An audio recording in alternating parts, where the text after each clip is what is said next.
Reka nongere nsubire mbaramutse abandi mbahe mwiriwe bibanye naho mutwumva muherereye nshuti bakunzi bacu. Reka mbanze sabe wowe utarakanda subscribe nkubwira ko akari ko kanya keza kwamanuka hasi ijambo ry'umutuku ryanditseho subscribe ugakandaho, wamara gukanda subscribe wakomeza udusangiza n'ibitekerezo kugira ngo ujye ubasha kubana natwe 5 kuri 5 mu ngingo nkuru naguteguriye ndibuze kwibandaho makuru arambuye cyane turagaruka ku rupfu rwa Dorimbogo ari we Nyirasengiyumva Valentina cyangwa Dorimbogo Vava wamenyekanye cyane mu muziki nyarwanda, aho yamenyekanye mu ndirimbo ya Dorimbogo, aho biri kuvuga ko yaba yamaze kwitaba Imana ndetse n'icyaba cyamwishe kikaba kiri kugenda kimenyekana.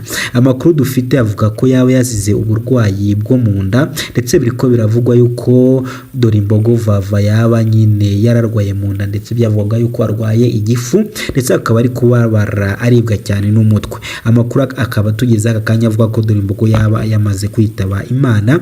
Byinshi cyane turazi kubigarukaho makuru arambuye.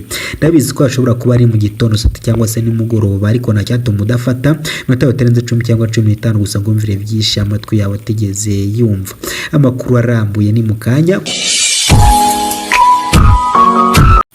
Mwekaze makuru arambuye hamwe nanjye Mike. Yarameze nk'uri gusezera abakunzi be. Video ya nyuma nyakwigendera Dorimbogo yakoze ari mu buribwe bukomeye cyane, yarimo avuga ndetse ku Rugendo TV avuga nk'uri gusezera, asaba ko bazamusezerera abakunzi biwe.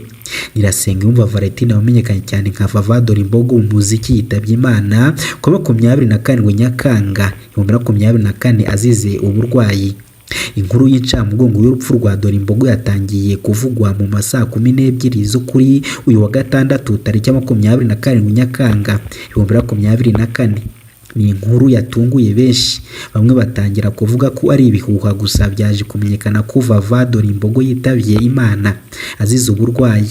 Amakuru avuga ko Dorimbogo yari yarwaye mu minsi yashize, ataha iwabo mu cyaro Irubogora ajya kwivuza, gusa indwara ikomeza kuyoberana. Byemezwa ko agomba guca mu cyuma ngo asuzumwe barebe indwara yaba arwaye. Bivugwa ko kuri uyu wa gatandatu Dorimbogo yaciye mu cyuma, gusa nyuma yaho yaje kwitaba Imana. Nta byinshi biramenyekanya ku ndwara yararwaye uyu Valentina Dorimbogo, gusa amakuru dufite avuga ko nyine byakomeje kuba akasamutwe, dore ko nyine mu minsi ishize ariko asezera avuga ko arwaye mu gifu ndetse ko ari kubabara aribwa cyane. Iyi nkuru ikaba yashenguye mama wiwe akaba yasutse amarira, ndetse ni ikiniga cyinshi kuri mama Dorimbogo. Ni ikibazo gikomeye cyane. Aya makuru yatunguye benshi kandi yababaje benshi makunda umuziki, dore ko cyane bikundiraga indirimbo ze. Yaririmbaga ahogoza ndetse yanavugaga asetsa. Dorimbogo urupfu rwe ruratunguranye ndetse rubabaje abantu benshi cyane. Turacyakomeza kubashakira amakuru tubamenyera icyo Dorimbogo yaba yazize. Ikaba ari inkuru mbi cyane.